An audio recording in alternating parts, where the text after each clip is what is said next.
Les Blues လို့လူသိများတဲ့ပြင်သစ်အမျိုးသားဘောလုံးအသင်းကတခြားနိုင်ငံတွေနဲ့ရှင်ရင်အမြဲတမ်းနည်းနည်းတော့ကွဲပြားခြားနားပါတယ်။ပြင်သစ်ဘောလုံးလောကရဲ့တမိုင်းကြောင်းကသူတို့ရဲ့စူပါစတာကစားသမားတွေပေါ်မှာအမြဲတမ်းအခြေခံတည်ဆောက်ထားတာပါ။သူတို့ကထိပ်တန်းကစားသမားတွေကိုဦးဆောင်ဝင်ပေးပြီးတော့အဲ့ဒီကစားသမားတွေရဲ့ပတ်လည်မှာအသင်းကိုတည်ဆောက်လေးရှိပါတယ်။1950ပြည့်လွန်နှစ်တွေတုန်းက Jacques Fontaine ရဲ့ဂိုးသွင်းစွမ်းရည်လွှမ်းမိုးမှုတွေနောက်ပြီး1980ပြည့်လွန်နှစ်တွေမှာကစားပွဲတွေကိုထိန်းချုပ်ခဲ့တဲ့ Michel Platini 2000ပြည့်လွန်နှစ်တွေမှာကမ္ဘာအိုင်ကွန်တယောက်ဖြစ်လာတဲ့ Zinedine Zidane ပြီးတော့ယခု Kylian Mbappé ရဲ့ခေတ်ကိုရောက်လာပါပြီ။နောက်ထပ်နိုင်ငံတကာပြိုင်ပွဲကြီးတစ်ခုကိုသွားနေချိန်မှာပြင်သစ်တို့ကဘိုးဆွဲဖို့ရေပန်းအစားဆုံးဖြစ်နေပြန်ပါပြီ။အဲ့ဒါကနီးပြတ်ဓာတ်ချန်နဲ့သူ့ရဲ့ကစားကွက်စနစ်ကြောင့်ကြီးတသက်မဟုတ်ပါဘူး။သူတို့စီမှာရှိနေတဲ့ယူသွတ်စရာကောင်းလောက်အောင်ပေါ်များလာတဲ့ Parmesan talent ကစားသမားတွေကြောင့်ဖြစ်ပါတယ်။ဆိုတော့ Kylian Mbappé ကနေစလိုက်ကြရအောင်။သူကယခုပြင်သစ်ဘောလုံးခေတ်သစ်ရဲ့စာမျက်နှာအသင်းရဲ့အာဏာရှင်တစ်ယောက်ပါ။အသက်30တောင်မပြည့်သေးပေမဲ့သူဟာဂန္ဓဝင်တစ်ယောက်ဖြစ်နေပါပြီ။မကြခင်မှာပဲသူဟာမျိုးသားအသင်းသမိုင်းတစ်လျှောက်ဂိုးအများဆုံးသွင်းယူသူဖြစ်လာတော့မှာပါ။သူကပြင်သစ်ကို2018ကမ္ဘာဖလားရအောင်ကူညီပေးခဲ့တယ်။2022မှာလည်းထိုက်ရလူနီးပါးဖြစ်ခဲ့ပါသေးတယ်။ဆိုတော့စဉ်းစားကြည့်ရင်ကမ္ဘာဖလားပြိုင်ပွဲနှစ်ခုထဲမှာတင်သွင်းဂိုး12ဂိုးရှိထားတာပါ။ကမ္ဘာဖလားပိုလိုပွဲမှာ hat-trick သွင်းမှုတယ်လို့ပြောနိုင်တဲ့ကစားသမားဆိုတာလက်ချိုးရည်လို့ရပါတယ်။ပေါ်တူဂီကတိုက်စစ်မှုကြီးရဲ့ကမ္ဘာဖလား9ချိန်စတိုက်သွင်းခဲ့တဲ့ရှုံးထွက်အဆင့်သွင်းဂိုးတွေထက် Kylian Mbappé ကပွဲတစ်ပွဲထဲမှာတင်ရှုံးထွက်သွင်းဂိုးပိုများခဲ့တာပါ။ Okay ဒါပေမဲ့ဒီအသင်းဟာ Mbappé တယောက်တည်းကိုပဲမိခိုနေတာတော့မဟုတ်ပါဘူး။ Griezmann လိုကစားသမားတွေအနားယူသွားပြီးတဲ့နောက်မှာမျိုးဆက်သစ်တွေကနေရာယူလာကြပါပြီ။အဲ့ဒီထဲကအကြီးမားဆုံးနာမည်တစ်ခုကတော့ Michael Olise ပါ။ဘိုင်ယန်မြူးနစ်မှာအင်အားသင့်စရာယာတီနေငယ်ဖြတ်တန်းပြီးမှသူဟာပြင်သစ်အသင်းအတွက်အဓိကဖန်တီးရှင်ဖြစ်လာခဲ့ပါပြီ။သူကဘောလုံးနဲ့ဆိုအရန်ညိန်ညောင်းပြီးအတွင်းကိုခုတ်ဝင်လာခဲ့ရင်အရန်အန်ဒီရများပါတယ်။အခုဆိုရင်သူကနံပါတ်30ကစားသမားတစ်ယောက်လိုကွင်းလယ်ဗဟိုမှာပိုကစားလာပါတယ်။သူက Griezmann ရဲ့နေရာကိုအစားထိုးဖို့ရည်ရွယ်ထားသူပါ။ Mbappé နဲ့ Ousmane Dembélé တို့ကြားမှာကစားကွက်ချိတ်ဆက်ပေးတဲ့သူဖြစ်လာပါပြီ။ပြီးတော့ Ousmane Dembélé နဲ့ Mbappé အကြောင်းကြီးပဲပြောနေကြပေမဲ့နီးစနစ်ပိုင်းအရာကြည့်ရင် Dembélé ကကမ္ဘာအကောင်ဆုံးကစားသမားတစ်ယောက်ပါ။ Mbappé PSG မှာနှစ်ပေါင်းများစွာရုန်းကန်ခဲ့ရတဲ့ကိစ္စကိုသူကတရားဒီထဲမှာတင်လုပ်ပြနိုင်ခဲ့ပါတယ်။သူက PSG ကိုချန်ပီယံလိရအောင်ကူညီပေးခဲ့ပြီးပြိုင်ပွဲအကောင်းဆုံးကစားသမားဖြစ်နေပါလုပ်ပြခဲ့တာပါ။သူကဘာမှမရှိတဲ့အနေအထားကနေမှော်ဆန်းတဲ့အခိုက်အတန့်တွေကိုဖန်တီးနိုင်စွမ်းရှိသူတစ်ယောက်ပါ။ခြေနှစ်ဖက်လုံးကိုအညီအမျှအသုံးပြုနိုင်တဲ့အချက်ကိုထပ်ပြီးပေါင်းထည့်လိုက်ရင်သူ့ကိုတားဆီးဖို့ကအရန်ကိုခက်ခဲသွားပါပြီ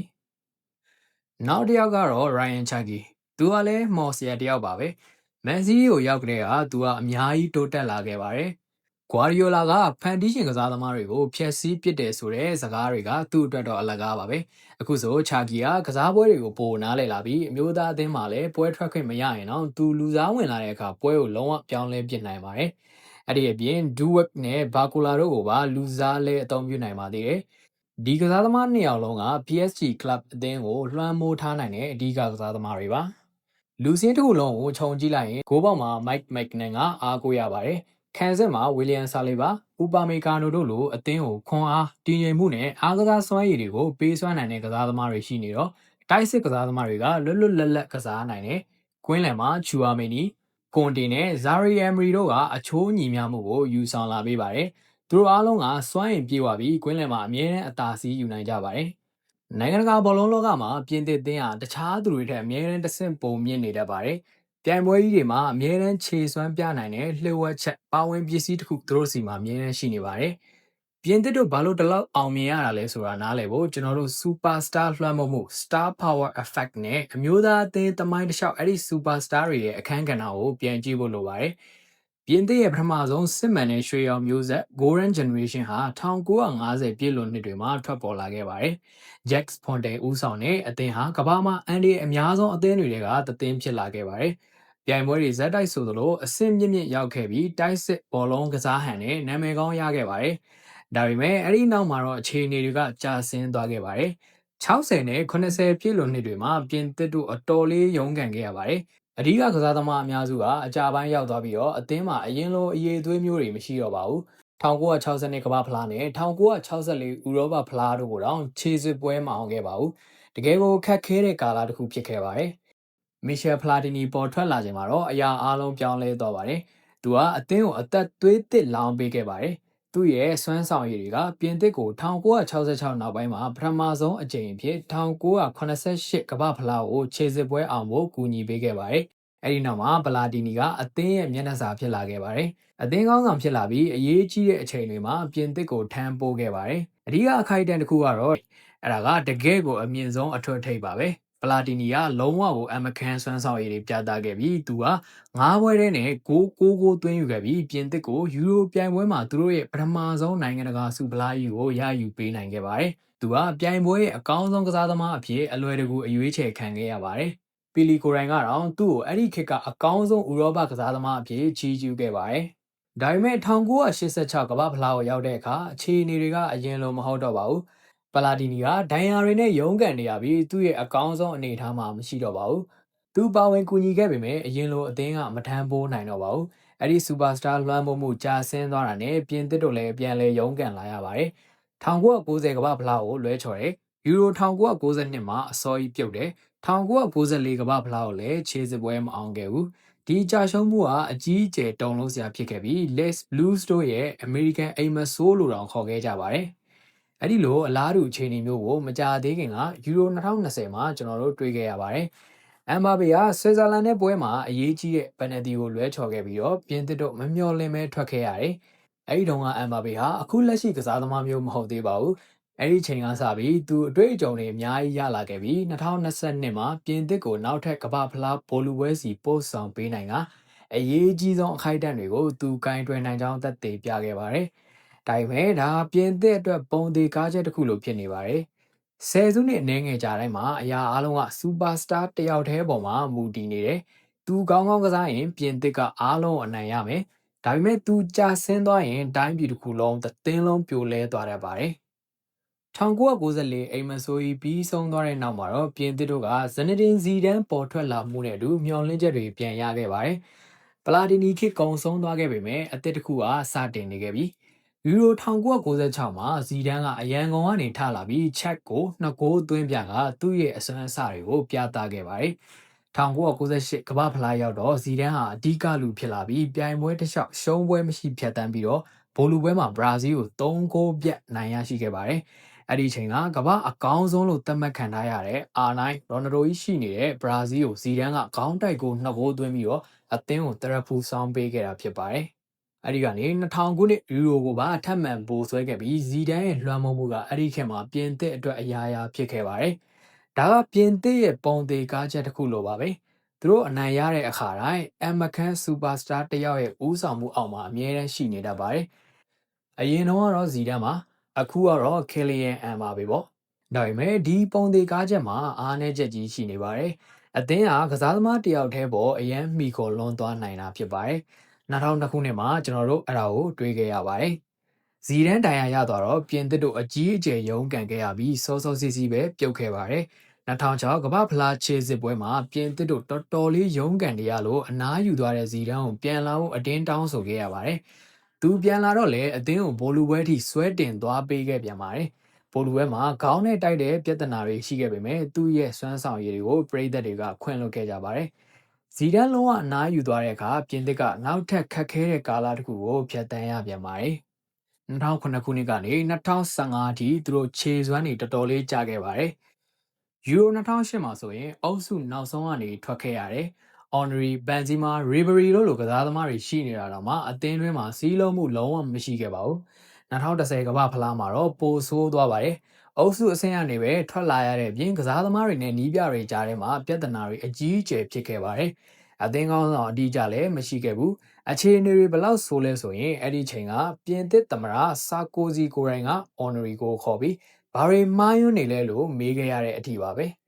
အသင်းဟာသူ့ရဲ့ကိုယ်ပိုင်ဟန်ပျောက်ဆုံးသွားပြီးတိုင်းပြည်အတွက်ပါရှက်စရာကြီးဖြစ်လာခဲ့ပါတယ်။အဲ့ဒီပြိုလဲမှုကြီးကနေပြန်လည်တည်ဆောက်ရေးကိုနီးပြတက်ချန်ရဲ့လက်အောက်မှာစတင်ခဲ့ပါတယ်။ Griezmann ကိုဗဟိုပြုတည်ဆောက်ခဲ့တာပဲဖြစ်ပါတယ်။ယခုအမ်ဘာပေလိုဂိုးတွေသွင်းပြီးနာမည်ကြီးတာမဟုတ်ပေမဲ့ Griezmann ကအသင်းရဲ့အချိုးညီမျှမှု balance နဲ့ထိန်းချုပ်မှုကိုနှစ်ပေါင်းများစွာတာဝန်ယူခဲ့တာပါ။အခွင့်အရေးတွေဖန်တီးပေးတယ်ခံစစ်ကိုလိုက်ကူတယ်ကစားကွက်တွေချိတ်ဆက်ပေးတယ် အသင်းကိုစီးလုံးအောင်ထိန်းပေးတယ်နီးစနစ်လည်းအလွန်ကောင်းတဲ့ကစားသမားတစ်ယောက်ဖြစ်ခဲ့ပါတယ်သူဟာပြင်သစ်သမိုင်းမှာအရေးပါဆုံးကစားသမားတွေကတယောက်ဖြစ်လာခဲ့ပါတယ်အဲဒီနောက်မှာကယ်လီယန်အမ်ဘာဘေဝင်ရောက်လာချိန်မှာတော့ပြင်သစ်ဟာပိုပြီးကြောက်စရာကောင်းလာခဲ့ပါတော့တယ်2018မှာသူဟာဆယ်ကျော်သက်လေးပဲရှိပါသေးတယ်ဒါပေမဲ့ professional တယောက်အစ်စ်လို့ကစားခဲ့ပါတယ်သူ့ရဲ့အမြန်နှုန်းလိန်ခေါမှုယုံကြည်မှုတွေကလုံးဝကိုထင်ရှားနေခဲ့ပါတယ်အာဂျင်တီးနားခံစစ်ကစားသမားတွေဆိုအခုထိသူ့ရဲ့အပြေးတွေအကြောင်းကိုအိမ်မဆိုးမှတ်နေလောက်ပါသေးတယ်အဲဒီ2018ကမ္ဘာဖလားမှာပေါ်ပါကွန်ဒီတို့လိုကစားသမားတွေနဲ့အတူပြင်သစ်ကိုကမ္ဘာချန်ပီယံဖြစ်အောင်သူကအဓိကတွန်းတင်ပေးခဲ့ပါတယ်2022ကမ္ဘာဖလားမှာတော့ပြင်သစ်ကဘိုလူပွဲကိုထပ်မံရောက်ခဲ့ပြန်ပါတယ်ဘိုလူပွဲပထမမိနစ်80လောက်ထိပြင်သစ်အသင်းဟာပျောက်ဆုံးနေခဲ့ပေမဲ့အမ်ဘာဘေနိုးထလာချိန်မှာတော့အရာအလုံးကိုထိန်းချုပ်လိုက်ပါတယ်လီယိုနယ်မက်ဆီလိုသမိုင်းတစ်လျှောက်အကောင်းဆုံးကစားသမားနဲ့ထိတ်တိုက်တွေ့ခဲ့တာတော့အသက်24နှစ်ပဲရှိသေးတဲ့သူကအသင်းပြိုလဲတော့မဲ့အချိန်မှာသူပခုံးပေါ်ကိုထမ်းတင်ပြီးဆွဲခေါ်သွားခဲ့ပါတယ်။ရွှေဖနက်စု Golden Boot ကိုလည်းရခဲ့ပါတယ်။အဲဒီနောက်2024မှာ Griezmann အနားယူသွားတာကခေတ်တစ်ခေတ်ရဲ့အဆုံးသတ်ဖြစ်ခဲ့ပါတယ်။ခေါင်းဆောင်မှုနဲ့နီးစနစ်ပိုင်းစီးကမ်းမှာကြီးမားတဲ့လက်ဟာမှုတစ်ခုဖြစ်သွားပါတယ်။အခုဆို Michael Olise တို့လိုကစားသမားတွေဖန်တီးမှုတွေကိုပြန်လည်ယူဆောင်လာဖို့တာဝန်ယူရတော့မှာပါ။လက်ရှိပြင်သစ်အသင်းက2018တုန်းကထက်တောင်ပါရမီရှင်တွေပိုများနိုင်ပါသေးတယ်။ဒါပေမဲ့အခုလာမယ့်စိန်ခေါ်မှုကအရင်ပြင်သစ်အသင်းတွေမှာရှိခဲ့တဲ့ balance နဲ့ခေါင်းဆောင်မှုကိုဘယ်လိုအစားထိုးမလဲ။တပြိုင်နက်တည်းမှာပဲအမ်ဘာဘေကိုအသင်းကိုဆက်လက်ဦးဆောင်ခွင့်ဘယ်လိုပေးမလဲဆိုတာပါပဲ။ပြင်သစ်ကနေကမ္ဘာအဆင့်ကစားသမားတွေအမြဲထွက်ပေါ်နေတာကတိုက်ဆိုင်မှုတစ်ခုတော့မဟုတ်ပါဘူး။ထိပ်တန်းကစားသမားတွေအမြဲမပြတ်ထွက်ပေါ်လာဖို့ကနှစ်ပေါင်းများစွာတည်းကသူတို့တည်ဆောက်ခဲ့တဲ့ system တစ်ခုကြောင့်ပါအဓိကအစိပ်ပိုင်းကတော့1988မှာဖွင့်လှစ်ခဲ့တဲ့ Clairefontaine Academy ပါပဲအဲ့ဒီနေရာဟာပြင်သစ်အလားအလာအရှိဆုံးအသက်73ကနေ15နှစ်ကြာလူငယ်တွေကိုခေါ်ယူပြီးတော့အထက်တန်းလွှာဘောလုံးသမားတွေဖြစ်လာအောင်ပုံဖော်ပေးတဲ့နေရာပါသူတို့ရဲ့လေ့ကျင့်ပုံကစိတ်ဝင်စားဖို့ကောင်းပါတယ်ငယ်ရွယ်စဉ်မှာအနိုင်ရဖို့ထက်ကစားသမားရဲ့ကျွမ်းကျင်မှု skills တိုးတက်လာဖို့ကိုပဲအဓိကအာရုံစိုက်ပါတယ်အီတလီရဲ့လူငယ်ဖွံ့ဖြိုးရေးစီစဉ်နဲ့လုံးဝကိုစန့်ကျင်ဘက်ပါပဲကစားသမားတွေကိုဘောလုံးနဲ့ရင်းနှီးအောင်ခြေနှစ်ဖက်လုံးအသုံးပြုနိုင်အောင်နေရာချင်းချင်းလေးမှာကောင်းကောင်းကစားနိုင်အောင်သင်ကြားပေးပါတယ်ကစားကွက်ဤစနစ်အမျိုးမျိုးနဲ့လိုက်ရောညီထွေဖြစ်အောင်သင်ပေးလို့သူတို့ကပုံစံတစ်မျိုးတည်းမှာပိတ်မိမနေကြပါဘူးပြီးတော့သူတို့ကိုကျောင်းပညာရေးပါဆက်လက်သင်ခိုင်းလို့နောက်တစ်ချိန်မှာ PR တွေကိုကောင်းကောင်းဂင်တွယ်နိုင်ကြပါတယ်ပြင်သစ်ရဲ့စနစ်ကတနိုင်ငံလုံးကိုလွှမ်းခြုံနိုင်တယ်မြို့ငယ်လေးတွေနဲ့ကွဲပြားတဲ့လူအတိုင်းဝိုင်းတွေအထိပါကင်းထောက်တွေကိုဆေလွတ်ရှာဖွေလို့ဘယ်ပါရမီရှင်မှလွတ်မသွားပါဘူးကလပ်အသင်းတွေကိုလည်းကိုပိုင်အကယ်ဒမီတွေမှာရင်းနှီးမြှုပ်နှံဖို့မဖြစ်မနေသတ်မှတ်ထားပါတယ်။ဒါကြောင့်မလို့ Henry, Mbappe နဲ့ Matuidi အထိထိပ်တန်းကစားသမားတွေဇက်တိုက်ထွက်ပေါ်နေခဲ့တာပါ။အဓိကအောင်မြင်ရတဲ့အကြောင်းရင်းကတော့ balance ညီမျှမှုပါပဲ။တတိပုဂ္ဂလ superstar တွေကိုပြိုးထောင်တယ်လို့ပဲသူတို့ကိုအသင်းတစ်သင်းထဲမှာဘလို့အံဝင်ခွင်ကြကစားရမလဲဆိုတာကိုပါသင်ကြားပေးပါတယ်။ဒါကြောင့်ဇီဒန်လို Griezmann တို့လိုဂန်နဝင်ကြီးတွေအနားယူသွားရင်တော့နောက်ထပ်ထိပ်တန်းကစားသမားတစ်ယောက်ကအရန်သင့်နေရာဝင်ယူဖို့အမြဲရှိနေတာဖြစ်ပါတယ်။ပြင်သစ်မျိုးသားအသင်းရဲ့ခုနှစ်တွေကိုကြည့်လိုက်မယ်ဆိုရင်90ပြည့်လို့နှစ်တွေမှာဖွန်တိန်80မှာပလာတီနီ90နှောင်းပိုင်းနဲ့2000အစောပိုင်းမှာဇီဒန်အကြိမ်တိုင်းမှာတိုင်းပြည်တစ်ခုလုံးဂုံကျက်တည်စီတဲဆောင်သွားပြီးတော့အခြားသူတွေကိုပါမြင့်တင်ပေးနိုင်တဲ့ကစားသမားတစ်ယောက်အမြဲတမ်းရှိနေပါတယ်။ယခုသမိုင်းကပြန်လဲထက်ခါတလဲလဲဖြစ်နေပါပြီ။ကျွန်တော်တို့ယခု Kylian Mbappe ရဲ့ခေတ်မှာရှိနေပါပြီ။အသင်းကစူပါစတာတစ်ယောက်ရဲ့ပတ်လည်မှာထပ်ပြီးတိဆောက်ထားပြန်ပါပြီ။ Mbappe ကအရာအားလုံးရဲ့ဗဟိုချက်ပါ။ဒါပေမဲ့အခုတော့သူ့ပတ်လည်မှာ Olise, Chaki, Dembele တို့လိုဖန်တီးမှုပံ့ပိုးမှုတွေယူဆောင်လာပေးမယ်ကစားသမားတွေရှိနေပါတယ်။ဒါကဆယ်စုနှစ်ပေါင်းများစွာကျွန်တော်တို့တွေပြင်သစ်အသင်းစီမှာမြင်တွေ့ခဲ့ရတဲ့ formula အတိုင်းပါပဲ။ပြင်သစ်အသင်းကအမြဲတမ်းပါရမီရှင်တွေကိုထုတ်လုပ်နေအောင်မှာဖြစ်ပါတယ်။သူတို့ရဲ့ system ကအဲ့ဒီလိုမျိုးဖြစ်အောင်တည်ဆောက်ထားတာပါ။ဒါပေမဲ့သူတို့ကိုတကယ်အထူးခြားဆုံးဖြစ်စေတာကတော့ကစားသမားတစ်ယောက်ကအားလုံးရဲ့အထက်ကိုထိုးတက်လာပြီးအရာအားလုံးရဲ့မျက်နှာစာဖြစ်လာတဲ့အချိန်ပါပဲအဲ့ဒါကပဲကောင်းမွန်တဲ့အသင်းတစ်သင်းကိုဂန်နဝင်အသင်းအဖြစ်ပြောင်းလဲပေးလိုက်တာပါဒါကြောင့်ပဲပလာတီနီနဲ့ဇီဒန်ဆိုတဲ့နာမည်တွေကိုထာဝရမှတ်မိနေကြတာပါအခုအလှည့်ကတော့အမ်ဘာပေရဲ့အလှည့်ပဲဖြစ်ပါတယ်သူ့ရဲ့အမြန်နှုန်းကျွမ်းကျင်မှုအဆုံးသက်သေးချာမှုတွေနဲ့သူဟာပြင်သစ်ဘောလုံးရဲ့နောက်ထပ်အခန်းကဏ္ဍကိုကိုစားပြုမဲ့သူဖြစ်လာမှာပါဒါပေမဲ့သူ့ရဲ့တာဝန်ကဂိုးသွင်းဖို့တသက်ထက်ပိုပါတယ်သူဟာခေါင်းဆောင်တင်ကေတအရေးကြီးဆုံးချိန်တွေမှာလူတိုင်းကအားကိုးရမယ့်ကစားသမားပါသူ့ပတ်လည်မှာလူငယ်ပါရမီရှင်တွေနဲ့အတွေ့အကြုံရှိတဲ့သူတွေပြည့်နှက်နေတဲ့အသင်းနဲ့အတူ ပြင်သစ်ဟာအားလုံးကိုအနိုင်ယူနိုင်ဖို့ကြိုးစားပါလိမ့်မယ်။ပလာတီနီဇီဒန်တို့ရဲ့အမွေအနှစ်ဟာလုံးဝပျောက်ကွယ်မသွားခဲ့ပါဘူး။ဆက်လက်ရှင်သန်နေသေးပါ။ပြီးတော့အခုချိန်မှာလုံခြုံစိတ်ချရတဲ့လက်ထဲမှာရှိနေပါတယ်။ကဲအမ်ဘာပေသာပြင်သစ်ကိုနောက်ထပ်ကမ္ဘာဖလားတစ်ချိန်ထပ်ရအောင်ကူညီပေးနိုင်ခဲ့ရင်သူ့ရဲ့အမွေအနှစ်သမိုင်းကြောင်းကဘသူစီကိုဆက်လက်ဆင့်ကမ်းခဲ့အောင်မလဲဆိုတာကတော့စိတ်ဝင်စားကြပါပဲ။ကဲကျွန်တော်တို့နောက်ဗီဒီယိုမှာပြန်တွေ့ကြပါမယ်။